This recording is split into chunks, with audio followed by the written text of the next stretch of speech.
What's up, YouTube? My name is Dell. This is Dell on Movies. Welcome to my channel. Thanks for hanging out with me. If you've been here before, thanks for hanging out with me again. Love it when you guys come and spend just a little bit of your precious time with me. I appreciate it. As you can see, I'm all decked out in some Spider-Man gear today. If you are watching this video on the day that it comes out, which is August 1st, then it is Spider-Man Day. So I figure what better way to celebrate than by talking about all the Spider-Man movies, and I'm even going to rank them for you. Before I get into the ranking system, I am going to show this edition. So while I go through the list, I'm going to show everything that I own of Spider-Man as far as the movies go, and I will hold up that one first. This is the Spider-Man trilogy, the Sam Raimi trilogy. I do not have these movies individually, so I did want to show this first before we actually got to talking about the movies individually. So let's go ahead and do that. Let's start ranking them. Number 12, I'm actually going all the way back to the 70s. This one is just The Amazing Spider-Man, or the pilot for the TV show The Amazing Spider-Man, and it stars Nicholas Hammond as Peter Parker / Spider-Man. It's just an origin story. Is reason it gets this bottom spot. It's really kind of drags along. It's slow.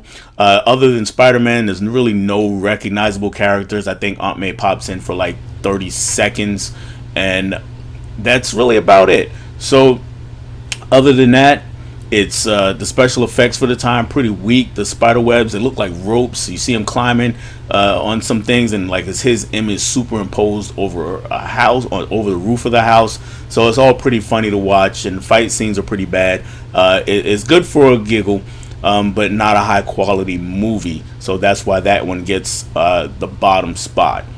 All right, next up at number 11 is another movie that was made from the TV show, and this one is called Spider-Man and the Dragons Challenge. So for this one, this was the third of the three. There were three movies made from the TV series. This was the last one. I believe it came out in 1979, and Spider-Man has to do some traveling, and he winds up having to fight some guys who are all kung fu masters. They might be ninjas. It's been a little bit since I've seen it, but it's slightly better than the first. It's got the same problems though with the special effects, the fighting not being all that good, and again kind of goofy, but again still fun to watch just to see how far Spider-Man has come over the years. And that brings us to number 10, and that is Spider-Man Strikes Back. And again, for this movie, it's the best of the three movies by a pretty good margin, I would say. This one has a story that's actually intriguing, more than just Spider-Man has to save the girl or something like that. In this one, we get three college students that go to NYU, which is where Peter Parker goes in this series. And I didn't mention this before, I don't think, but he's an adult when he gets his powers. He's already in college, so we skip the whole Peter Parker in high school deal. We skip all of that. He's just already in college and working as a freelance photographer. So in this one, we get three kids that go to NYU with him. They want to protest war and protest atomic bombs, and they get the materials to make an atomic bomb. And of course, things don't go as planned. Spider-Man has to get involved. There's other bad guys that want to get their hands on it. It's a whole thing. And again, this is easily the best of the three. It still has the same problems with the special effects, but they are better. The effects are better. This was the last year. I think it was the last year of the show. So they did improve as time went on. So again, if you're looking for the best of those, this is the best. And all of these are really just several episodes stitched together to make a feature movie. They played in theaters overseas, not here in the US where they were just on television. Next up for me in the number 9 spot is The Amazing Spider-Man 2. This is the last of the Andrew Garfield Spider-Man movies, and for me, this one was pretty bad. This one was a travesty for me. I know there are some fans who've popped up since Garfield showed up in the most recent Spider-Man. There's people that now love this movie. I don't care. It just didn't work for me. Nothing about it worked. Jamie Foxx was way over the top, and his character was poorly written, or I should say predictably written more than anything else. I didn't feel chemistry between Peter and Gwen Stacy, which is weird because the two actors who play the roles, Garfield and Emma Stone, they were actually dating at the time. So, but I still didn't feel any chemistry between those guys. So, and then Paul Giamatti's kind of wedged into the movie, bookends the movie as the Rhino, and it was just all the suit looked bad, and he was just doing way too cartoony, and it's weird to complain about something being cartoony in a Spider-Man movie, but that's the way I felt about it. So that one comes in at number 10 for me. Number 9 spot is going to be Spider-Man 3, the last of the Sam Raimi Spider-Mans. Now, this one, they just mishandled it. They had a lot of potential, and they have a lot of things going on that individually work, but they didn't come together well. So everybody felt kind of rushed for time trying to get their spotlight things. For instance, Sandman was a villain in this one. His story by itself was pretty compelling, pretty good, well done. The special effects on it were awesome. And then you had the Venom character popping in, the symbiote popping in, and that one didn't quite work as well because I don't think they quite understood what to do with that character with Venom. So they got some of the parts right, and some of the parts were just a little too goofy. The Spider-Man Goth Peter or whatever they call him.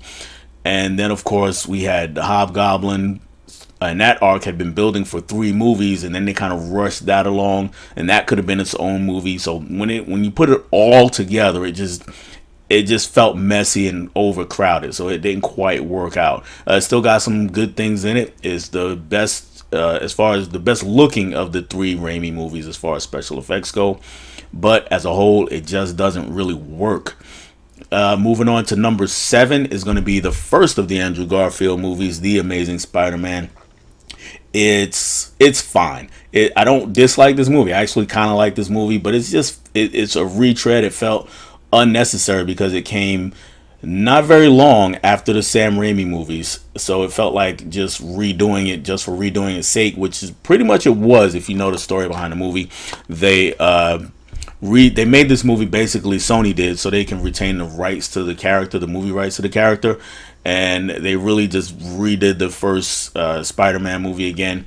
My issues with the movie are that, well, Andrew Garfield is a good Spider-Man. He's a really good Spider-Man. He's not so good at Peter Parker. He's just too suave, too cool, and it doesn't work for the story that they're trying to tell. That he's this high school outcast and he's the nerd that nobody wants to be around. So it doesn't quite work. He doesn't it doesn't exude that classic Peter Parker that we're all used to.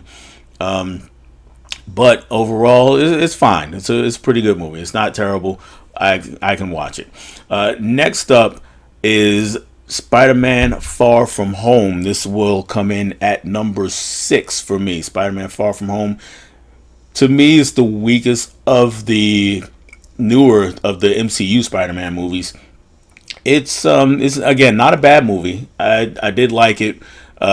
Things were kind of telegraphed with Mysterio, but it was a good performance from Jake Gyllenhaal. And we got some cool special effects out of it. Again, not a terrible movie, just pretty good. A little bit better than the last Andrew Garfield Spider-Man. So I did enjoy it when I went and saw it. There were some issues with the movie. I'm not going to go do a deep dive on that right now. But that comes in at number 6 for me.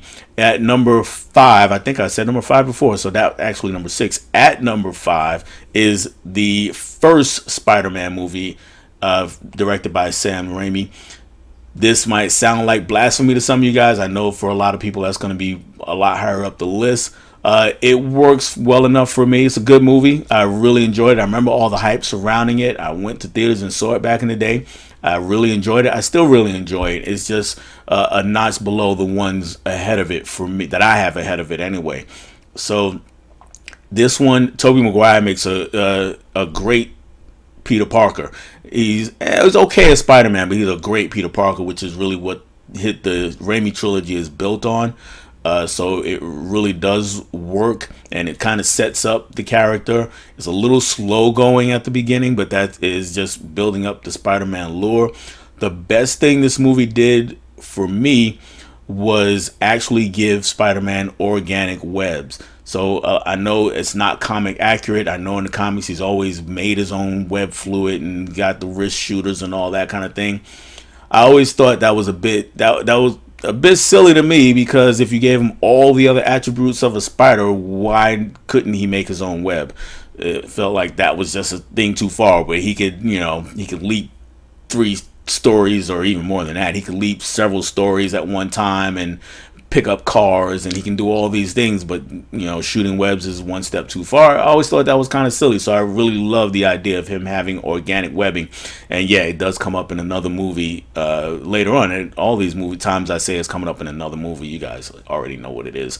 The next movie on my list, coming in at number 4, is going to be Spider-Man Homecoming, the first of the MCU Spider-Man movies. He did appear in Civil War, and I'm not bringing up Civil War or any other movie he appeared in with the Avengers or anything like that. So this movie, it really set up Tom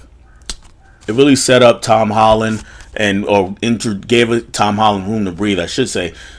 And to me, he is the best Spider-Man, hands down. He perfectly embodies what we think of when we think of Peter Parker, and he's a really good Spider-Man as well. So he's the best combination of both sides of the character, and there's lots of humor in here. Ned is a great character we get introduced to, and of course we get Michael Keaton as the Vulture, and he is an underrated Marvel villain as far as I'm concerned. He's one of the best. And to be quite honest, though, his best scene, his most menacing scene, is one where he's not actually in costume. He's not damaging or doing anything in the city. It's the scene where he is driving Peter and his daughter and Vulture's daughter to the prom, and he has that man-to-man with Peter in the back seat and realizes who he's talking to. That is the most menacing he is in the entire movie. It's one of the most menacing scenes in the MCU as far as one character to another. So, really good movie. Coming in at number 4 for me.